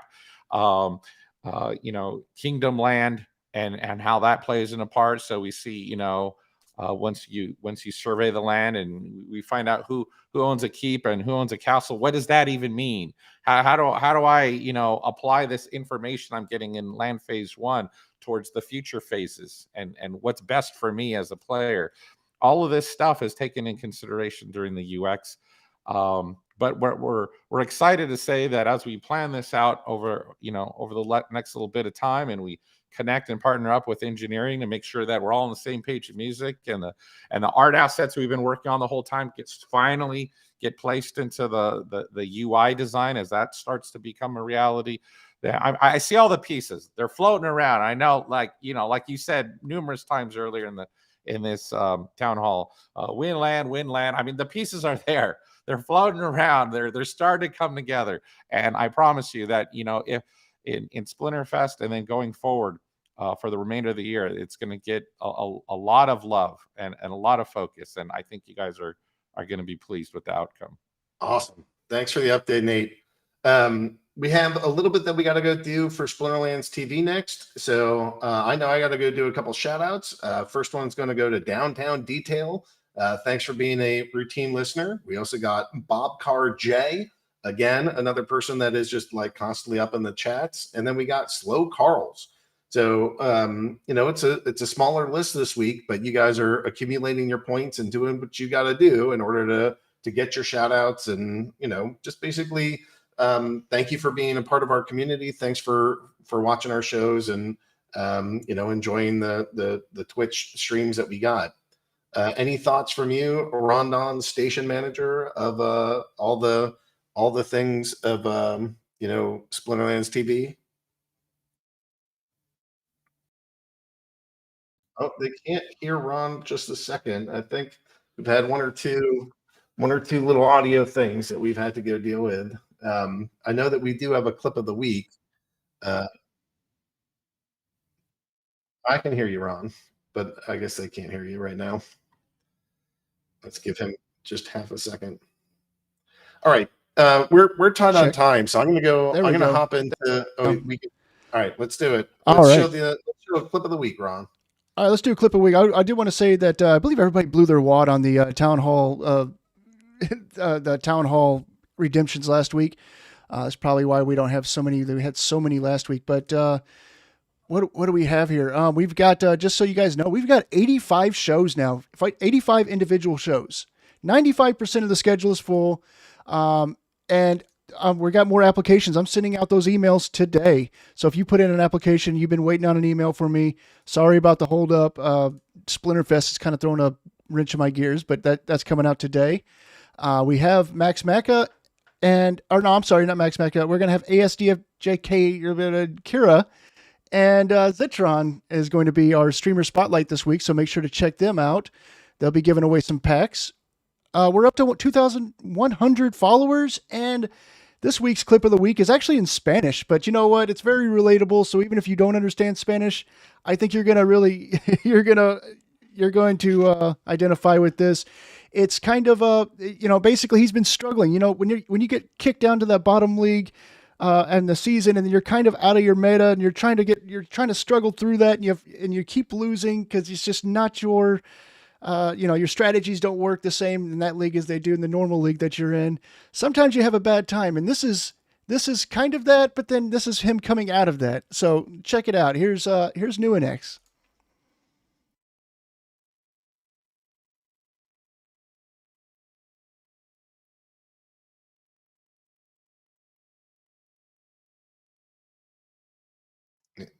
Is there audio, Ron? Yes. ¡Subí! ¡Te amo, plata! Yes! Paz mental. Gracias. Wait, no audio? Gracias. Again? All right. Well, we had a little bit of trouble with audio today. We're gonna chalk it up to it's a new format. That's a great. It was a fun clip of the week. I could hear part of the audio for that of him just shouting at the top of his lungs for getting into diamond, or I think he was getting into diamond back out of gold. So we've all been there. It's a struggle. It's a grind, and it's great to get to move forward. All right. Anything else? No, that's about it. You ready to get on to some questions? Yeah, let's go do these questions. I only have 20 minutes for these, so I'm going to try to plow through them, and I might have to punt some of them. My plan, as I mentioned with WeirdBeard and Neal, I spent a bunch of time on proposals, but I'm not sure that it makes the most sense to do proposals on the Splinterlands corporate update in the town hall. So I want to build that forum. So hopefully some of that time that I spent today doing that and some of these questions might be better served in a forum environment. I'm just not entirely positive. Anyways, getting into the questions here, why was this threshold to pass governance vote reduced to 66%? I think we had always intended to have it at 66%. Just the first vote was at 70%. That was a bit of a trial and just looking to see, what happens when we're doing things that we're not intending. So that's there. When will player proposals go live? I actually don't have a date for that. I'm hoping that we have a meeting on plannings and things like that on Wednesdays. I'll bring that up then and see, when do we think that player proposals are in the mix? Are there concerns that starting land tower defense rewards early with no set stop date will give holders too much negotiating power when it comes time to make rewards gameplay based, since it would only take about 1/3 to block any changes that might make it more difficult for owners to earn those rewards? Yeah, I'm not too worried about it. I think most people are excited for the gameplay here. So as long as we're putting out exciting gameplay, I think that we're going to be in the right spot. Battle rewards. Where can we see the current size of the league pools or the number of players in each league so we can decide which league we want to play in?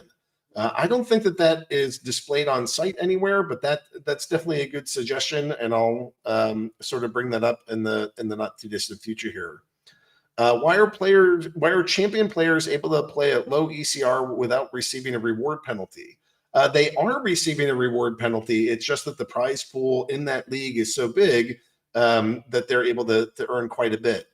Some of that might have been an early bug, but for the most part, I think it's all working as intended. And now it's just there's a lot of SPS at stake, and it's in the best interest of any player that's trying to go earn their SPS to get into champion as soon as they can. When SPS staking on players arise, will staked SPS impact the number of loot chests earned, or is it only for the SPS battle rewards? I'm not sure that when we designed that we had both like the battle rewards and loot chests and all the other pieces all put together there. So I'm not sure that's been taken into account. So I'll have to figure out or learn from the team what that'll look like. But we're still working on SPS delegation, and in fact, we're waiting. I don't know. The validators are sort of tied up into that. So I'll learn more this week about where we are for SPS delegation and where we are for SPS pools. Land. What is a detailed workflow of how item spells and other rewards come from land? So it's not all completely detailed. We're still putting this thing into place, but essentially your land will create resources. On your land, you can place buildings that help you harvest those resources. And then you can also place buildings that will help you turn those resources into other things, which can eventually be your items and spells. So whereas Splinterlands has created, here's your summoners and here's your monsters, and we're the ones to go put it out into the world of how you can actually get those things. It's now it'll be up to the players to mint their items and spells, and that will come from the players themselves. So, like the cards are worth something like $100 million right now. And we're basically putting the printing press of how players can create cards into the hands of the players.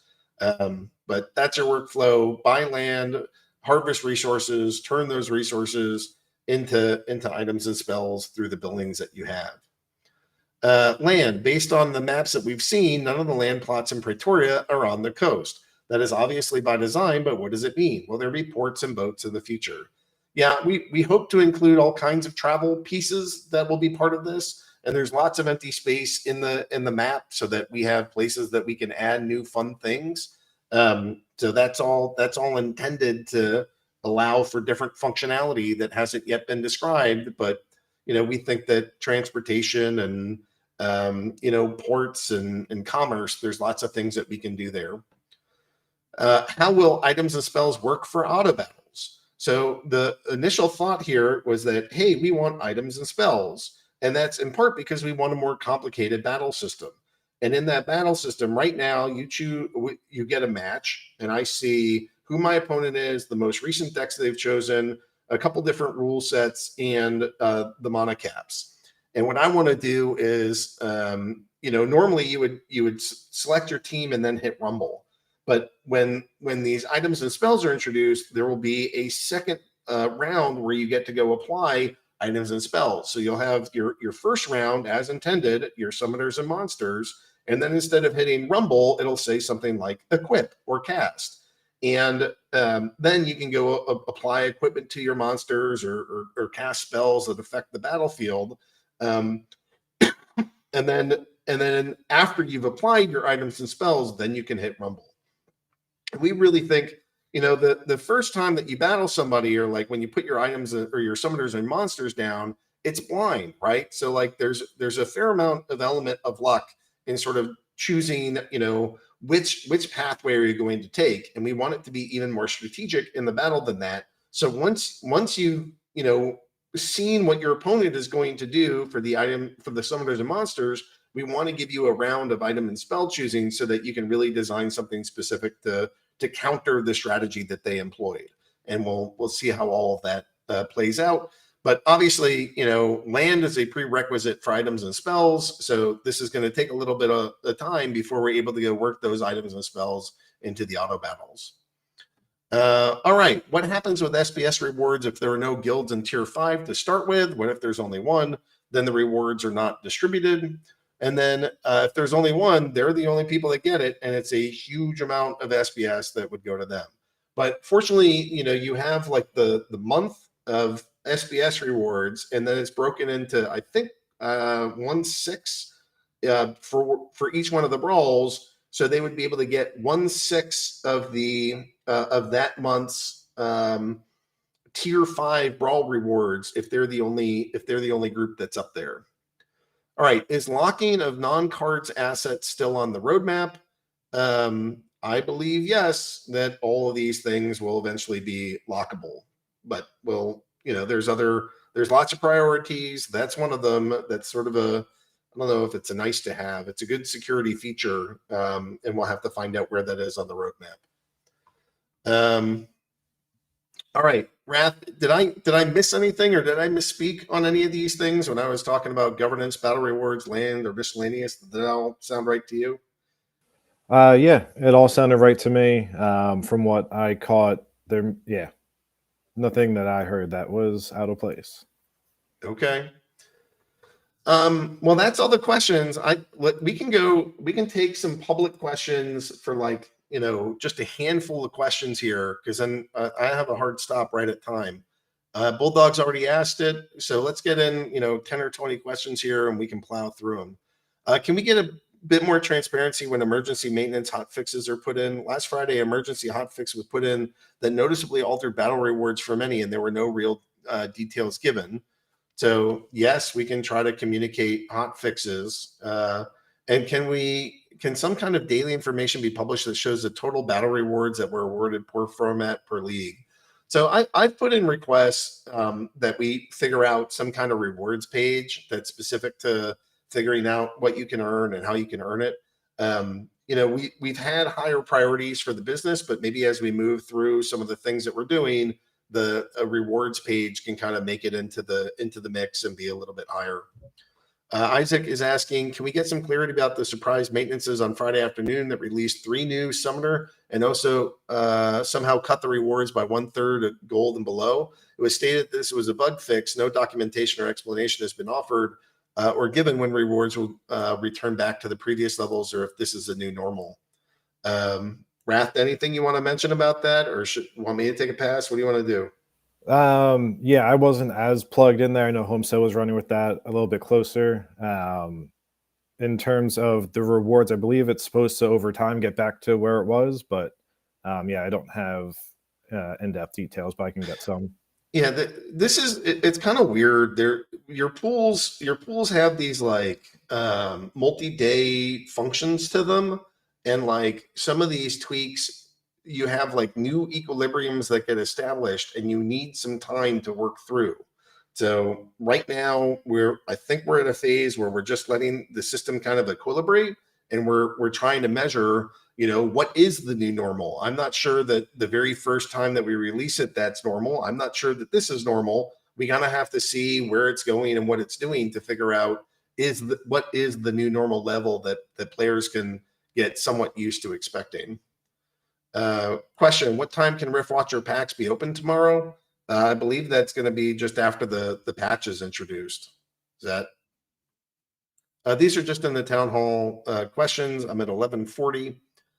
Before we forget, I don't think I skipped questions because Bulldog did it at 11:40. So I'm just reading off the questions that he did at 11:40. Before we forget, what about the people who didn't get a Rooney during pre-sale? Are there any other ways to get a Rooney before general sale? There are accounts who have gotten multiple Roonies. There are accounts that got multiple Roonies. If you missed the pre-sale, You have a window. I'm not even sure if it's up yet, where you can go respond to support.splinterlands.com. If you were able to go get a whitelist spot, if you weren't there for the whitelist, maybe you can join some of the AMAs that John is doing in some of these other communities where there's a couple whitelist spots handed out as an incentive to get folks to participate. Although they don't have to spend the vouchers, but then they have to pay the full price to get them, as far as I know. Jovac is asking 1141, and will each type of land be able to produce all natural resources? Example, can a plain produce ore and stone or just grain? Can't imagine deserts producing any resources. Thanks. Yeah, our thought is that all of the every single piece of land should be able to produce natural resources. So you'll have natural, unnatural, and then you also have the third type, and the not every land will be able to get, unnatural resources or the magical resources. But any piece of land should allow you, even if it's, a little bit on the slower side, to be able to get the natural resources. That's what's planned. But again, what we're planning and what you actually do might change between here and there. So we'll see what that looks like. I will say that, I think what they're asking is, can a swamp or can a hills do ore, grain, can do every natural resource? And I would say the answer is probably no. Like certain geography types will produce a certain natural resource. Yeah, but every single piece of land, I think, is going to be able to generate at least something. So maybe, I guess maybe they can't do all three of them. Maybe if you only get an option for one, but the idea is that every single piece of land, should be able to go help you farm at least one thing out of the natural resources. Before we forget, what about the people who didn't get a Rooney during pre-sale? No, I just answered that question. Will each land type be able to produce all natural resources? I just answered that. Can there possibly be a proposal to extend the Rift Watcher pre-sale to 3 minutes? Well, that got voted down, and it got voted down pretty hard. I don't know that it's gonna make a comeback, but there's enough stakeholders that are asking for it. Then whatever, we can always get something up for the voters. Why are questions always cut short? It's my favorite part of the AMA. It's normally because, like, these days in particular, we have so much going on that even sticking to 2 hours is actually pretty hard. So I'm running late frequently. I purchased 137 packs in the pre-sale. We'll be getting the missing 13 for the voucher issue now that the proposal passed. What is the team doing to confirm that I purchased 150 packs in the pre-sale for promo calcs? I fear without something manual, then the system will only see 137 and I'll miss a guaranteed promo. Yeah, I think that they posted about that in the tech updates or support updates, so you can go poke around up there. Question: with land and the cards made, will the burned when used an amount of time to use a card? If not, we'll just flood the moat with potions. That was pretty hard to understand, but I think with land and cards that are going to be made, will then be burned when used? I don't know. I can't quite understand what he's asking. I think he was asking if the consumables and craftables are going to have limits on their uses.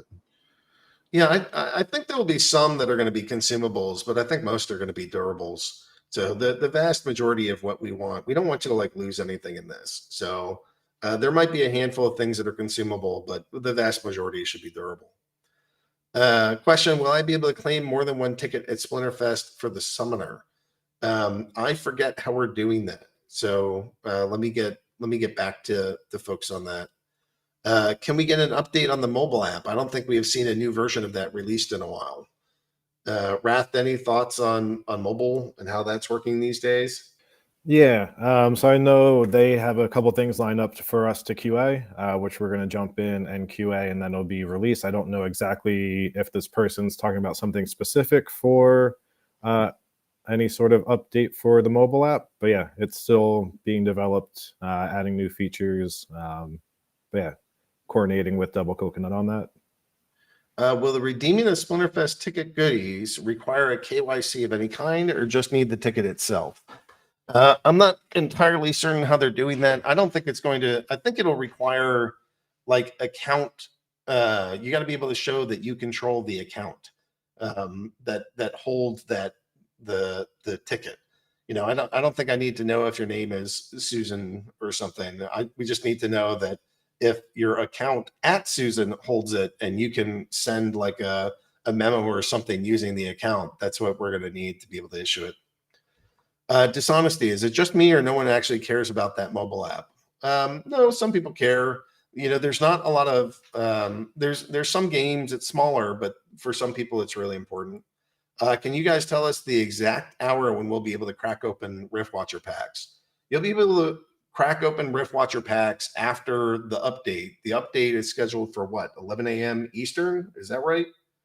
So whenever it's done, which is, these things take different amounts of time, but somewhere between, I'd guess, 11:30 to noon 30 Eastern is where I'd expect that. Will rank rewards pool be tweaked? Gold got hit, and they're at just as 50% less expensive than max deck.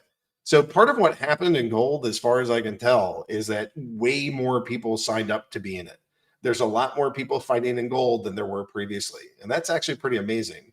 So hopefully those people are then moving on to diamond and then moving on to champion, so that everybody's actually starting to compete at the highest level. But I don't think that that's just a pool did something bad thing. That's a community also started pushing and shoving kind of thing. So that some of that is an exciting thing to me. But we need some more transparency around what's happening in the leagues. Question: if a player has chosen to play modern, it's really hard for him to ever play wild again because he would have to start from scratch. Why not reset both formats for the highest ranking achieved at the end of the season? Well, that's not how it's done. You have to choose and game your cards and your approach with a limited ECR. That's the criteria that everybody has. How is Splinterlands doing in terms of European players? Any idea? I mean, we get a good amount of our audience from Europe. Number one is the United States.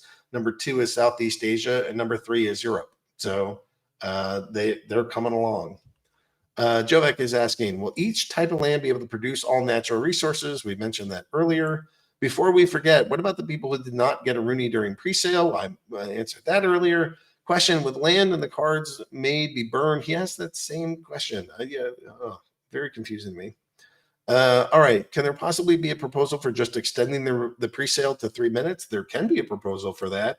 I don't think that the stakeholders want that. So at the moment, I'm good with it. I think that the fact that they already voted it down, and they voted it down pretty hard, 40-60 is not a close one. It seems like that wasn't wanted.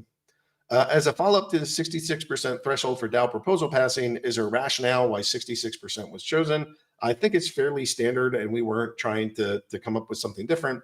But at some point, I do think that we need to go put together, what is 66% the correct threshold for passing, and then we can see, can we at least pass that, and then figure out if it should be higher or lower. Question: will the permission needed for open packs change to active auth? Because it's kind of money involved transaction. I don't have an answer to that. Wrath, have you guys talked about that at all? It's come up a couple of times for that and combining cards. It's being discussed internally, so yeah, we'll see. No time frame, but yeah, I'll give you a solid maybe on that, Lewis. All right, guys, that's the questions that we had time for today. I'd like to go thank the developers. Sorry that we had a couple little audio issues during this town hall. But hopefully that answers your questions. Hopefully you heard answers to when land. I'm sure that you will keep asking me when land, because that's how this community works. You're all a bunch of trolls. I love you for it, but it's never ending. So, but we got Splinterfest coming up. It's not going to be this weekend, but next. So that's something that I think tons of people in our community are looking forward to. We have the neutral summoner that's going to be coming out of that. So if you haven't picked up a Splinterfest ticket, and you want, Splinterfest itself is more or less free, right? Because we charge the cost of a ticket, but then you can use the ticket as a discount on the legendary summoner that'll be coming. That's going to be a neutral summoner. So I can't tell you what to do, but if you like interesting cards and how you can play, that's something that you definitely want to look We talked some about proposals. We talked some about land. There's a lot that's going on in the Splinterlands these days. And, hopefully you're getting the sense that, it's not just Matt and Cryptomancer coding anymore. We have teams and teams and teams of people that are building out cool new developments and are working on it, around the clock to go put new features and new aspects into this game. So thanks everybody for your attention. Thanks for playing in the Splinterlands. Thanks for signing up and joining us at the town halls. Join us in some of the tournaments that are coming in, and be sure to go, keep Splinterfest and the tournaments of Splinterfest on your radar. Thanks, guys.